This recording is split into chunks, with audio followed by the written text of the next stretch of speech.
Hello दोस्तों, स्वागत है आपका हमारे YouTube चैनल पर। आज हम अभाज्य गुणनखंड से संबंधित सभी प्रकार के सवाल देखते हैं। पिछले वीडियो में हमने सभी प्रकार देखे थे। इस वीडियो में हम सभी प्रकारों के सवाल देखते हैं। हमारे सामने जो पहला सवाल दिया हुआ है वो दिया हुआ है कि 120 के अभाज्य गुणनखंड कितने हैं।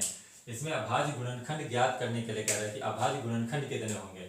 तो सबसे पहले हम क्या करते हैं, 120 के फैक्टर कर लेते हैं। और हमें फैक्टर में पिछले वीडियो में बताया था कि सबसे छोटी संख्या से करते हैं। तो सबसे छोटी कौन सी संख्या जिससे कट जाएगा 120, 60, 2 से कट जाएगा और आ जाएगा 60। फिर ये 2 से चला जाएगा 30, फिर ये 2 से चला जाएगा 15 और फिर ये 2 से नहीं जाएगा। अब किस छोटी से छोटी संख्या से जाएगा, कटेगा ये 3 से, और ये 5 से ही कटेगा।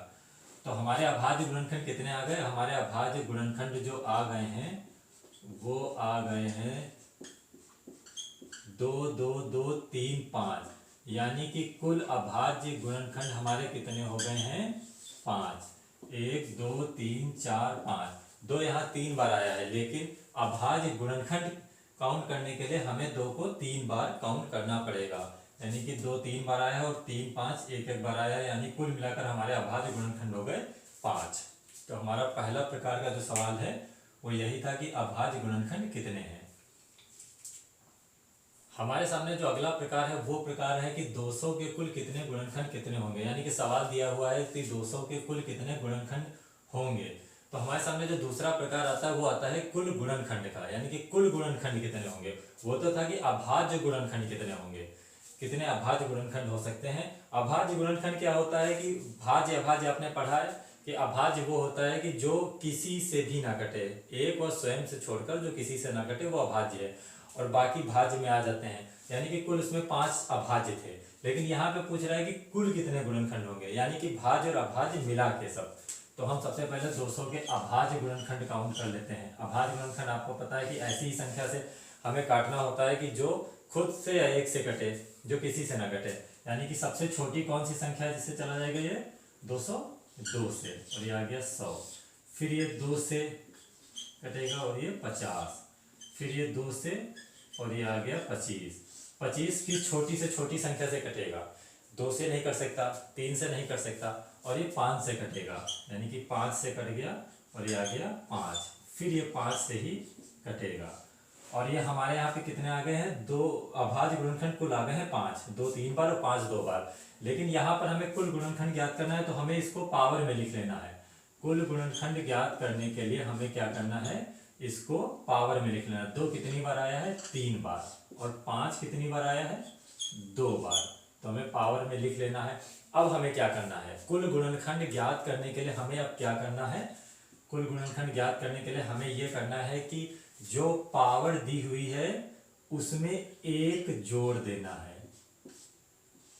जो पावर दी हुई है उसमें 1 जोड़ देना है, और अगली पावर में 1 जोड़कर आपस में गुणा कर देना है। यानी कि जितनी बार दिया होता, 2 की पावर 3, 5 की पावर 2, 7 की पावर 5, जितनी बार दिया होता उसमें पावर में 1 जोड़कर उतनी बार हम गुणा कर देते हैं।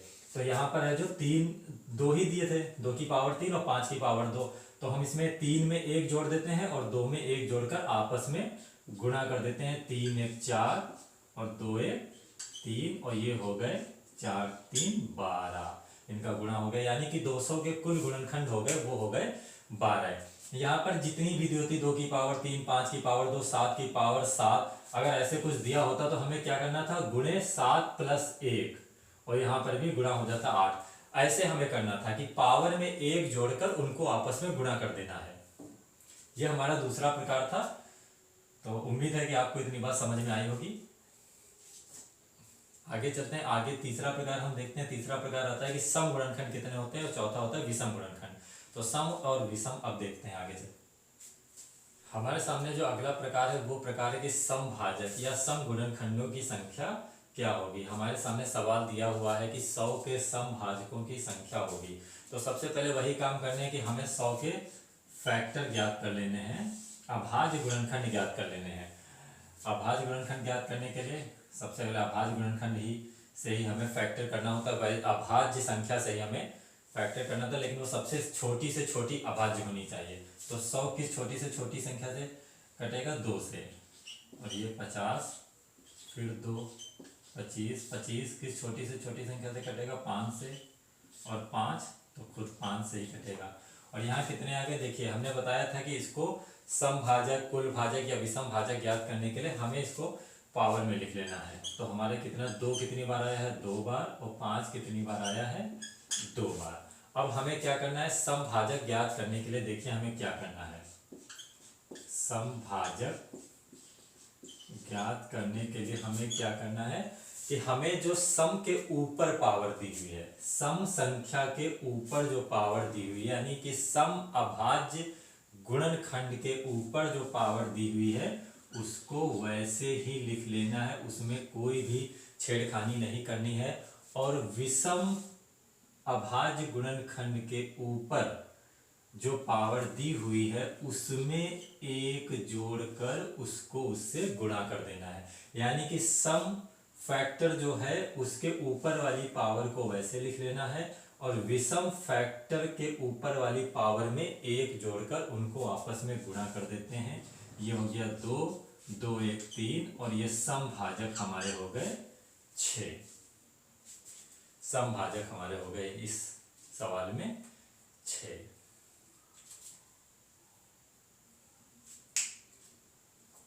और अब अगला प्रकार जो है वो है विषम भाजक का। विषम भाजक की संख्या क्या होगी। हमारे सामने जो अगला प्रकार है वो प्रकार है कि विषम भाजकों की संख्या होगी। सवाल दिया हुआ है कि 500 के विषम भाजकों की संख्या क्या होगी। तो हमें वही काम करना है कि सबसे पहले 500 के फैक्टर अभाज्य गुणनखंड ज्ञात कर लेते हैं। 250, फिर 250 को 2 से करेंगे 125, 125 2 से नहीं जाएगा, 3 से भी नहीं जाएगा, किस छोटी से छोटी संख्या से 5 से, 25, 25 भी 5 से, और 5 तो खुद 5 से ही जाएगा सबसे छोटी से छोटी संख्या में। और फिर वही काम करते हैं कि इसको पावर में, अभाज्य गुणनखंड हमारे कितने आ गए यहाँ पर 5 आ गए, 2 2 बार और 5 3 बार, लेकिन इसको हमें पावर में लिख लेना है। 2 कितनी बार आया है 2 बार, और 5 कितनी बार आया है 5 आया है 3 बार। अब हमें ज्ञात करना है विषम भाजक।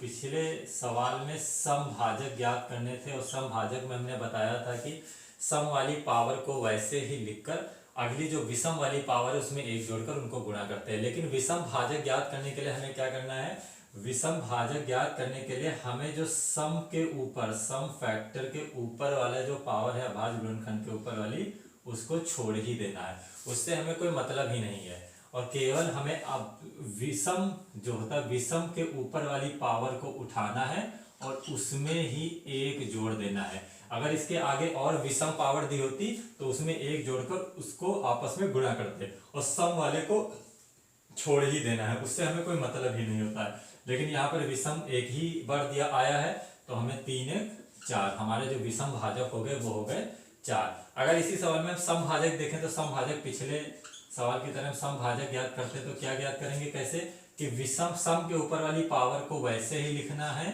और सम और विषम के ऊपर वाली पावर में एक जोड़कर उनको आपस में गुणा कर देते हैं। 3 1 4, और ये हमारा आंसर हो गया 8। यानी कि सम आ गए 8 और विषम आ गए हमारे 4। इस सवाल में विषम पूछ रहा था तो विषम हमारे 4 आएंगे। और कुल भाजक कितने होंगे, तो सम और विषम को आपस में जोड़ दीजिए, 8 4 12। वैसे कुल भाजक ज्ञात करने के लिए हमने बताया है कि 2 में 1 जोड़कर और 3 में 1 जोड़कर आपस में गुणा कर दीजिए, कुल आ जाएगा। देखिए 2 1 3 और 3 1 4, 4 3 12, और सम विषम को जोड़िए 8 4 12, यानी कि हमारा आंसर जो होगा इस सवाल का वो आएगा 4। उम्मीद है कि आपको इतनी बात समझ में आई होगी। हमारे सामने जो अगला प्रकार दिया हुआ है वो दिया हुआ है कि गुणनखंडों का योग कैसे ज्ञात करना है। हमारे सामने सवाल दिया हुआ है कि 250 के सभी गुणनखंडों का योग कितना हो। हमारे सामने जो अगला प्रकार है वो प्रकार है कि गुणनखंडों का योग कैसे ज्ञात करना है। 250 और सवाल दिया हुआ है कि 250 के सभी गुणनखंडों का योग होगा। तो सबसे पहले हम 250 के अभाज्य गुणनखंड ज्ञात कर लेते हैं, फिर देखते हैं कि गुणनखंडों का योग कैसे ज्ञात करते हैं। 250 के हम अभाज्य गुणनखंड ज्ञात कर लेते हैं। आपको पता है अभाज्य गुणनखंड कैसे ज्ञात करना है। ये 25 आ गया, 25 फिर किससे जाएगा 5 से, और 5 तो खुद 5 से जाएगा। अभाज्य गुणनखंड हमारे कितने हो गए 2 5 5 5, यानी 2 एक बार 5 3 बार, यानी कुल अभाज्य गुणनखंड हो गए 4। और हमें इनको पावर में लिख लेना है, 2 की पावर 1 और 5 की पावर 3। अब हमें देखना है कि गुणनखंडों का योग कैसे ज्ञात करते हैं। गुणनखंडों का योग ज्ञात करने के लिए हमें क्या करना है, हमें जो पावर दी हुई है 2 की पावर 1, उसकी पावर में हमें 1 जोड़ना है और पूरे से 1 घटा देना है। यानी कि उसकी पावर में 1 जोड़ना है और पूरे से हमें 1 घटा देना है, और नीचे हमें आधार वाली संख्या में से 1 घटा देना है। फिर आगे भी यही काम करना है कि 5 की पावर में 1 जोड़ना है और पूरे से हमें 1 घटा देना है, फिर नीचे आधार यानी 5 में से 1 घटाकर गुणा कर देना है। ऐसे जितनी भी संख्याएं आती आगे, 7 की पावर कुछ समथिंग और 9 की पावर समथिंग, उनको भी ऐसे ही करते कि उसकी पावर में 1 जोड़ते और पूरे से 1 घटा देते, और फिर आधार वाली संख्या में से नीचे 1 घटाकर उनको आपस में गुणा कर देते। इसको हम सॉल्व कर लेते हैं। ये आ गया 2 की पावर 2, 2 की पावर 2 का मतलब हो गया कि 2 की पावर 2 4, 2 की पावर 2 माइनस 1, ये आ गया 5 की पावर 4 माइनस 1, और ये आ गया 2 की पावर 2 माइनस 1 1, 5 माइनस 1 4। इसको सॉल्व कर लेते हैं। 2 की पावर 2 हो गया 4, और 4 में से 1 गया 3, और 5 की पावर 4 कितना होगा 25, 125 और 625, 625 में से 1 गया तो ये हो गया 624, और नीचे हो गया 4, 4 से ये चला जाएगा, बिल्कुल चला जाएगा, 4 एकम 4 और 4 पंचे 20, 4 छम 24, 156 हो गया। और फिर 156 की 3 से गुणा कर देते हैं, ये कितना हो गया 3 18, 1 5 15 1 16, 16 भी 1 3 एकम 1 3 1 4, यानी कि कुल मिला के आ गया 468। 250 के सभी गुणनखंडों का योग कितना हो गया 468। तो हमारा अगला प्रकार भी हमने देख लिया है।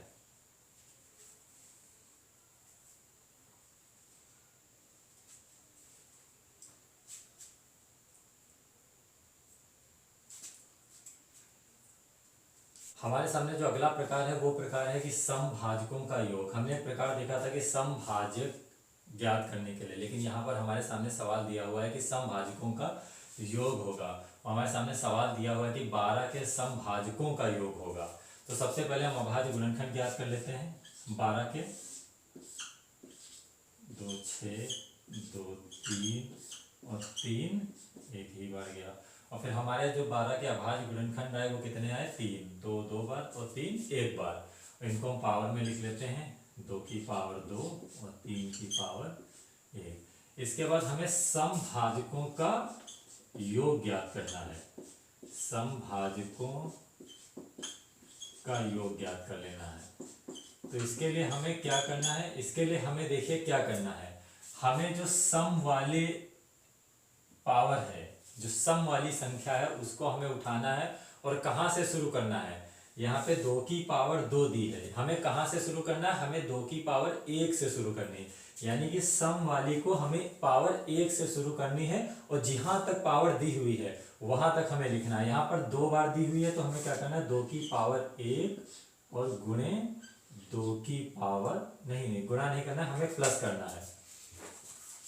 गुणा नहीं, हमें यहाँ पर प्लस करना है। हमें ध्यान रखना है कि हमें उनको आपस में उठाना है, सम वाली पावर को हमें उठाना है और 1 से शुरू करना है। 1 से शुरू करना है जहां तक पावर दी हुई है। यहाँ पर 2 दी हुई है तो हमें 2 तक लिखना है। अगर यहाँ 2 की पावर 6 दी होती तो हमें सम वाली को उठाकर क्या करना होता, 2 की पावर 1 प्लस 2 की पावर 2 प्लस 2 की पावर 3 प्लस 2 की पावर 4 प्लस 2 की पावर 5 प्लस 2 की पावर 6, वहां तक लिखना है। जहां तक पावर दी हुई है हमें वहां तक लिखना है और पावर 1 से उठाना है सम वाली को, और फिर गुणा करना है विषम वाली में। हमें क्या करना है, अगर विषम नीचे आधार दिया हुआ है तो हमें क्या करना है, हमें उसको 0 से उठाना है, हमें उसको 0 से लिखना है। यानी कि 3 की पावर 0 प्लस 3 की पावर 1, यानी कि विषम वाली को हमें 0 से लेकर जहां तक हमें दी हुई है पावर वहां तक लिखना है, और सम वाली को उठाकर हमें क्या करना है, हमें 1 से जहां तक दी हुई है वहां तक लिखना है। तो समभाजकों का योग यहाँ पर क्या होगा, 2 की पावर, इसको हम सॉल्व कर लेते हैं। 2 की पावर 1 2, 2 की पावर 2 हो गया 4, और ये गुना करते हैं 3 की पावर 0 1 प्लस 3 की पावर 1 3, ये 4 2 6 गुणे 3 1 4, और ये हो गया 24। 24 हमारा आंसर हो गया। समभाजकों का योग ज्ञात करने के लिए हमने बताया है कि दो यहाँ पर जो सम वाले की पावर है, यानी कि सम फैक्टर जो आया, सम अभाज्य गुणनखंड आया है, जो उसकी पावर है उसको हमें 1 से लेकर जहां तक पावर में दी है वहां तक लिखना है और उनको आपस में जोड़ना है, और उसके बाद गुणा करना है विषम। अगर यहाँ पर आगे भी सम वाली दी होती तो भी हमें वही करना होता, 2 की 1 से हमें शुरू करके जहां तक दी थी वहां तक लिखना था। लेकिन फिर यहाँ पर विषम वाली को हमें क्या करना है, विषम वाली को हमें 0 से लिखना है जहां तक उसमें पावर दी हुई है, और फिर उनको आपस में सॉल्व कर लेते हैं, हमारा आंसर आ जाएगा। हमारा जो अगला प्रकार है वो प्रकार होगा कि विषम भाजकों का योग क्या होगा। तो हम इसी सवाल में देख लेंगे कि विषम भाजकों का योग क्या होगा। अभाज्य गुणनखंड में जो लास्ट प्रकार है वो है कि विषम अभाजकों का योग क्या होगा। हमने समभाजक देख लिए, विषम भाजक देख लिए, कुल भाजक देख लिए, अभाज्य गुणनखंड देख लिया, अभाज्य भाजक देख लिए, उनका योग देख लिया, समभाजकों का योग देख लिया। अब हमें ज्ञात करना है विषम भाजकों का योग। तो हमें सबसे पहले क्या करना है, 12 के हमें फैक्टर कर लेने हैं। उसी प्रकार से 2 6 2 3 और 3 कुछ नहीं, फिर हमें उनको पावर में लिख लेना है, 2 की पावर 2 गुणे 3 की पावर 1। हमारे अभाज्य गुणनखंड यहाँ पे कितने हैं, 3 है, 2 2 बार, 3 1 बार। और फिर हमें विषम भाजकों का योग ज्ञात करना है। विषम भाजकों का योग ज्ञात करने के लिए हमें क्या करना है, देखते हैं हमने समभाजकों का योग ज्ञात करने में बताया था कि सम वाली पावर को भी उठाना है, उसको 1 से लेकर जहां तक पावर दी है वहां तक लिखना है, जोड़ना है और फिर गुणा करना है आगे। अगर विषम दी हुई है तो उसको हमें 0 से लिखना है। और हमें इसमें क्या करना है, विषम भाजकों के ज्ञात करने में, तो हमें जो सम वाले गुणनखंड की जो पावर है अभाज्य गुणनखंड की, उसको हमें छोड़ ही देना है, उससे हमें कोई मतलब ही नहीं है। हमें केवल विषम वाली जो पावर, विषम अभाज्य गुणनखंड वाली संख्या होंगी, केवल हमें उन्हें उठाना है और उसमें उनकी हमें पावर को देखना है। यहाँ पर 3 की पावर 1 दी हुई, तो हमें इसको कैसे सॉल्व कर लेना है, हमने बताया था पिछले सवाल में कि हमें विषम वाले को 0 से शुरू करना है, हमें 0 से लिखना है, यानी कि 3 की पावर 0 और उसको जोड़ना है वहां तक जहां तक की पावर दी हुई है। अगर 3 की पावर 7 दी होती, 6 दी होती, यहाँ पे 6 बार आया होता, तो हम क्या करते, 3 की पावर 0 से शुरू करते, 3 की पावर 7 तक, 3 की पावर 1 प्लस 3 की पावर 2 प्लस 3 की पावर 4 ऐसे लिखते और उनको आपस में जोड़ देते। और विषम वाले में हम सम वाले को छोड़ देते हैं, और सम वाले में हम ये करते हैं कि सम वाले में हम 1 से लेकर वहां तक लिखते हैं, उनको गुणा करते हैं। यहाँ पर विषम दिया हुआ था तो हमने विषम में सम वाले को हमें छोड़ देना है, केवल विषम वाले की पावर को उठाना है और हमें उसको सॉल्व कर लेना है। हमें 0 से लेकर जहां तक पावर दी हुई है वहां तक उसके स्क्वायर, उसके पावर को लिखते हैं और फिर जोड़ते हैं। यहाँ पर 3, इसको सॉल्व कर लेते हैं। 3 की पावर 0 का मान कितना होता है, 1, 3 की पावर 1 का मान होता है 3, और इनको 3 1 हो गया 4, और हमारा विषम भाजकों का योग जो आ गया वो आ गया 4। उम्मीद है कि आपको इतनी बात समझ में आई होगी। तो आज चलिए यहीं तक रखते हैं, हमारा अभाज्य गुणनखंड का टॉपिक पूरा हो गया। तब तक के लिए आप अच्छे रहिए, मस्त रहिए, धन्यवाद।